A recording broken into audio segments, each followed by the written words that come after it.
اور اس کے علاوہ جو وزیر اعظم آزاد کشمیر کے خلاف جو غداری کا مقدمہ لاہور میں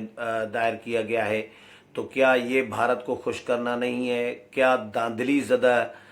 الیکشن کرانا، داندلی زدہ کمزور حکومت مرکز میں لانا، کیا یہ بھارت کو خوش کرنے کے اقدامات نہیں ہیں؟ تو جب ہم ووٹ کو عزت دو کی بات کر رہے ہیں تو الزامات لگائے جاتے ہیں کہ بھارت کو خوش کرنے کے لیے یہ کیا جا رہا ہے یا بھارت کی زبان استعمال کی جا رہی ہے۔ تو اس پر بھی تشویش کا اظہار کیا گیا۔ حکومتی پرفارمنس اس کا بھی جائزہ لیا گیا کہ ایک معیشت تباہ ہو گئی ہے، ڈالر کہاں سے کہاں پہنچ چکا ہے، غریب پریشان ہے، بے روزگاری بڑھ رہی ہے، دن بدن مہنگائی بڑھ رہی ہے، غربت بڑھ رہی ہے، بجلی، گیس اور روزمرہ کے جو استعمال کی اشیاء ہیں ان کی قیمتیں بڑھ رہی ہیں۔ ملازمین 2 دن پہلے اسلام آباد آ کر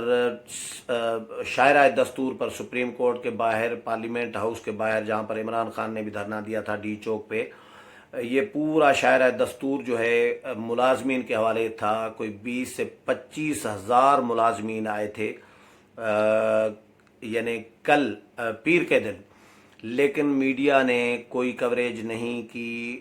تھوڑا بہت کسی چینل نے دکھایا لیکن میڈیا نے بالکل بلیک آؤٹ رکھا ان ملازمین کا۔ 20 سے 25 ہزار ملازمین جو ہم نے خود دیکھے اسلام آباد میں بیٹھے تھے، یہ 2 دن پہلے کی بات کر رہا ہوں، منڈے کی، پیر کی، لیکن حکومت کی کان پر جوں تک نہیں رینگ رہی کہ یہ ملازمین تھے کہ تنخواہیں بڑھائی جائیں اور الاؤنسز بڑھائے جائیں، اور جو پینشن ہولڈر ملازمین ہیں ان کی یہ صدا تھی، وہ آئے تھے اپنا احتجاج ریکارڈ کرانے کے لیے۔ ان کے حوالے سے بھی مولانا فضل الرحمان اور مریم نواز نے اپنی ملاقات میں تشویش کا اظہار کیا کہ ان کو کوریج نہیں دی گئی، اور اس پر تشویش کا بھی اظہار کیا گیا اور کہ ملازمین کے ساتھ یہ حشر ہو رہا ہے۔ لیکن اس کو ایک اچھا ایک عمل بھی سمجھا گیا کہ کم از کم ملازمین نکل رہے ہیں، اس حکومت کے خلاف لوگ نکل رہے ہیں، لوگوں میں غصہ بڑھ رہا ہے حکومت کے خلاف۔ تو طے یہ کیا گیا کہ پی ڈی ایم جو ہے یہ اپنی تحریک بھرپور چلائے گا، اور پی ڈی ایم ہی عوامی مسائل کے حل کے لیے کوئی کردار ادا کر سکتا ہے۔ تمام جماعتوں نے جو اتحاد بنایا ہے یہ حکومت کو گھر بھیجے گا۔ آئین کی اور قانون کی حکمرانی، بالادستی، عوام کے جو بنیادی حقوق سلب کیے گئے ہیں، میڈیا پر پابندیاں عائد کی جاتی ہیں، مشرف دور سے بھی بدتر دور کا سمجھا جا رہا ہے پی ٹی آئی کا موجودہ جو دور ہے۔ یہ حشر میڈیا کے ساتھ مشرف دور میں بھی نہیں ہوا تھا۔ میں خود مشرف دور میں بھی تحریک میں افتخار محمد چودھری کی جو بحالی کی تحریک تھی، ججز کی بحالی کی، اس میں بھی موجود تھا، میں نے کوریج کی ہے۔ لیکن یہ حشر میڈیا کے ساتھ ہم نے نہیں دیکھا جو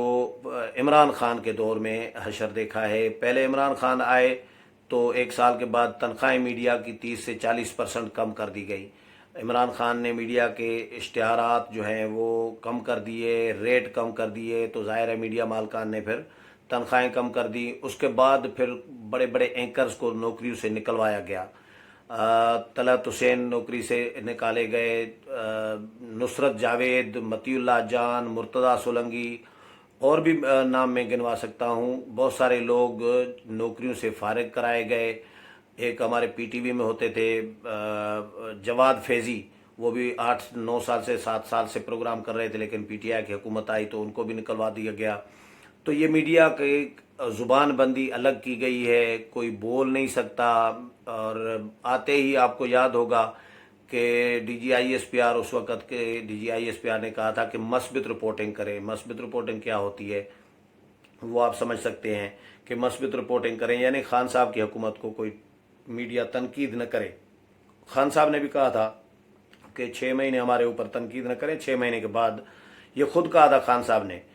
کہ 6 مہینے تنقید نہ کریں، 6 مہینے کے بعد آپ تنقید کیجیے گا۔ اب تو 2.5 سال گزرنے کو ہیں، لیکن اب بھی تنقید اگر کوئی کر رہا ہے تو اس کی زبان بندی کی جا رہی ہے۔ تو آج کی ملاقات جو ہے اس میں بڑا فیصلہ یہی کیا گیا ہے کہ ایک تو احتجاجی تحریک کو بھرپور طریقے سے کامیاب کیا جائے گا اور حکومت کو گھر بھیجا جائے گا۔ پی ڈی ایم جو ہے حکومت کو گھر بھیجنے کا ایک بڑا پلیٹ فارم ثابت ہوگا، اور احسن اقبال کو جو ہے ٹاسک دیا گیا ہے کہ اے پی سی میں جو معاملات طے ہوئے تھے ان معاملات میں بہت سارے ایشوز ہیں جن کو ریزالو کرنے کی ضرورت ہے اور سیاسی جماعتوں سے رابطے کریں۔ دوسرا ایشو ہے بشیر میمن صاحب نے، سابق ڈی جی ایف آئی اے نے جو الزامات لگائے ہیں کہ وزیر اعظم عمران خان نے ان کو بلا کر کہا تھا کہ مریم نواز اور ان کی ٹیم کے خلاف، ان کے لوگوں کے خلاف، نون لیگ کے لوگوں کے خلاف مقدمہ دائر کریں، اور بہت ساری انہوں نے باتیں کی ہیں، لیکن حکومت کی طرف سے اس معاملے پر وزیر اعظم نے وزیر اعظم ہاؤس سے کوئی وضاحت جاری نہیں کی گئی، یا کہ یہ کوئی غلط بیانی ہے یا یہ غلط الزام ہے، اس طرح کی کوئی بات نہیں کی گئی۔ تو اس کا مطلب ہے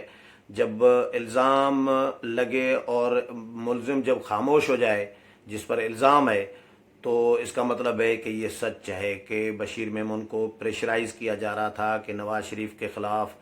مریم نواز کے خلاف، خواجہ آصف کے خلاف آرٹیکل 6 کا مقدمہ دائر کرنے کا کہا گیا تھا، لیکن بشیر میمن نے تقریباً 3-4 مہینے رہ گئے تھے ان کو ریٹائرمنٹ کو، اور 22ویں گریڈ میں تھے، انہوں نے استعفیٰ دینا مناسب سمجھا، بہتر سمجھا، لیکن انہوں نے، کیونکہ بشیر میمن کو میں بہت اچھے طریقے سے جانتا ہوں، Bashir Memon A S P جب بھرتی ہوئے تھے تو میرے ڈسٹرکٹ میں خیرپور میں آئے تھے،